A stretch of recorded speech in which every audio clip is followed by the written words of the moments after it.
The NFL schedule makers have officially put a massive target on our backs this year, handing us an absolutely brutal, primetime heavy gauntlet that will test the very soul of this roster. From a monumental Thanksgiving revenge war in Detroit to a grueling, high-stakes showdown against bitter division rivals in the freezing cold, the leaks are pouring in, and the stakes have literally never been higher. Grab your gear, take a deep breath, and brace yourselves, because we are breaking down every single jaw-dropping matchup that has just been exposed to the world. Before we dive into this absolute madness, make sure you smash that like button, share this with every diehard fan you know, and hit subscribe so you never miss a single breaking update. We are officially in the thick of schedule release day, and the rumors are swirling like an absolute hurricane. Over the last 12 hours, the dam has broken. Reliable insiders are dropping leaks left and right, and while we aren't going to blindly trust every random social media account claiming to have the full slate, the credible reports have already painted a picture of a season that is going to be an emotional roller coaster. Are we looking at the ultimate trial by fire for our ascending franchise, or the beginning of a legendary, unstoppable dynasty? Let us start right at the beginning because Week 1 is packing serious drama. According to the latest heavy reports, we are opening the season on the road against the Carolina Panthers.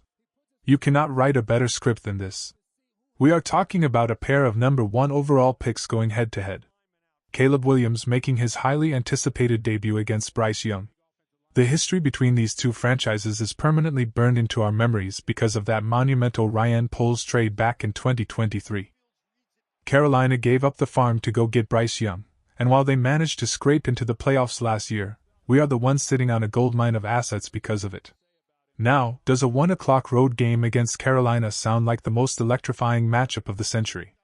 Maybe not on paper. But think about the sheer momentum at stake here. This is a game we absolutely should win. If we walk into their building, assert our dominance, and walk out with a victory, we instantly set a violent tone for the rest of the year. Starting 1-0 is critical, especially when you realize we have 9 of our final 16 games in our own building. We just need to handle our business in Week 1. But then, the schedule makers decided to crank the heat up to an absolute boiling point. Week 3 is bringing the Philadelphia Eagles to our house for Monday Night Football. My jaw hit the floor when I saw this leak. Under the lights, national television, late September at Soldier Field. The atmosphere is going to be utterly deafening. Think back to last year. Outside of beating the Packers, nothing felt better than watching our guys completely dismantle Philadelphia on Black Friday, running the ball down their throats for nearly 300 yards. It was an absolute clinic, and you better believe Vic Fangio has this date circled in bright red marker. He is going to want serious revenge for the way our offense completely outclassed his defense. The Eagles are coming in with a totally rebuilt offense under Jalen Hurts, bringing in Sean Mannion to shift their scheme to more under-center, play-action concepts. Can Hurts adapt? I am highly skeptical, especially with their receiver room looking totally different. This Monday night clash is going to be an absolute cinematic war. Following that, we get a short week heading into Week 4 against the New York Jets at home. I will be brutally honest with you, this is a trap game of epic proportions. Coming off an emotional, primetime bloodbath against the Eagles, we have to face a Jets team that might be staring down a totally lost season by the end of the year. But in Week 4, they are still going to have life. They have young, hungry talent on both sides of the ball and a veteran quarterback fighting for his career. But let me make this crystal clear, if there is ever a textbook, non-negotiable, absolute must-win game in the National Football League, it is beating the Jets in your own stadium. We cannot afford to stumble here. After a brief gap in the verified leaks for Weeks 5 and 6, the lights come right back on for Week 7. We are hosting the New England Patriots on Thursday Night Football. The network executives clearly demanded heavyweight fights for their billion-dollar broadcast packages, and they are getting one. This is Caleb Williams versus Drake May on national television. Drake May is going to have his defenders, and some rankings might even try to put him higher based on last year. But Caleb has a golden opportunity right here to permanently cement himself as the undisputed king of the 2024 draft class. Defeating the defending AFC champions in prime time would send shockwaves through the entire league. And the primetime love just does not stop. Week 9, Sunday Night Football, the Tampa Bay Buccaneers come to our city. Let that sink in. Monday night against the Eagles, Thursday night against the Patriots. and Sunday night against the Buccaneers, all in front of our legendary home crowd within the first 9 weeks. The league knows we are the main attraction. I am personally a bit down on Tampa Bay this year. Todd Bowles is sitting on a blazing hot seat, their defense has massive holes, and their quarterback situation is fragile at best.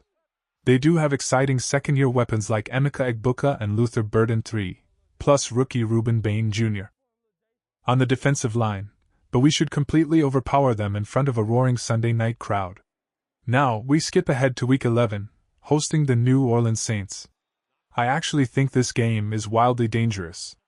Question of the day: look down at the comments right now and tell me, do you actually trust Matt Eberflus to scheme a victory against elite offensive play callers in tight games, or are we staring down another catastrophic mid-season meltdown? Let me know exactly how you feel below.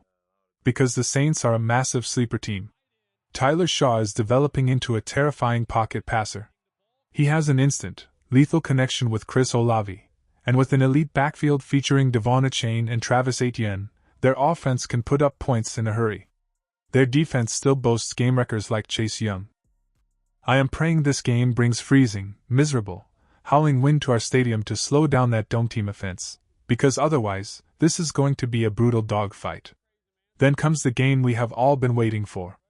The revenge game. It is officially 100% confirmed. Week 12, Thanksgiving Day, we are marching into Detroit to play the Lions.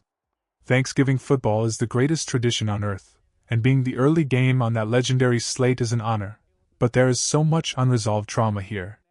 We all remember the absolute horror of our last Thanksgiving trip to Detroit. We watched a late game collapse so agonizing it still keeps me awake at night. We cannot have a repeat of that nightmare. We need a flawless game plan, because Detroit is going to treat this like a Super Bowl. We follow up that holiday war by coming back home in Week 13 to host the Jacksonville Jaguars. Early December, freezing weather, against a warm weather Southern team. You absolutely love to see it. The Jaguars are a massive question mark right now. Are they actually legitimate contenders, or did they just play way above their weight class last year? Trevor Lawrence is still trying to find true, long-term stability with Liam Cohen calling the plays, and their defense suffered massive losses in free agency. I truly believe our young core is significantly better and far more resilient than theirs, and catching them in the cold is a massive scheduling victory for us. As we push into the final, agonizing stretch of the season, we get the Detroit Lions again in Week 17.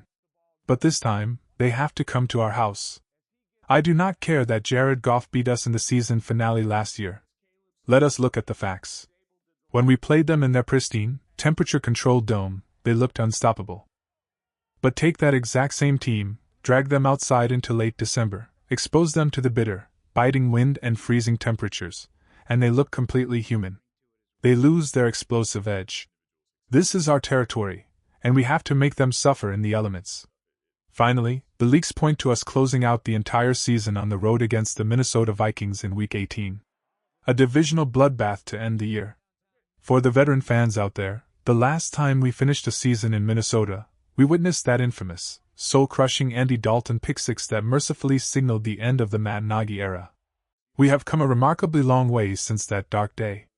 The Vikings are a totally different beast now, and seeing how they operate with Kyler Murray under center is going to be fascinating. So, based on the hardest, most verified evidence we have, we are missing weeks 2, 5, 6, 8, 10, 14, 15, and 16. There is heavy chatter that Week 10 will be our bye week, sitting perfectly in the middle of the gauntlet, which is an absolute blessing. We also have loud rumors of a Christmas Day clash against the Packers, but we need concrete proof before we start planning our holidays around it. There is a leak list floating around social media that fills in these gaps, and so far, it hasn't missed on the confirmed games. It claims we play Seattle on the road in Week 2 and perfectly aligns with our known primetime slots. But until the ironclad sources confirm the rest of this puzzle, we have to stay grounded. The full, undeniable truth drops tonight, and the minute that complete schedule is locked in, you know we will be back here breaking down every single angle. Thank you all for bringing the passion, stay loud, and I will see you on the next update.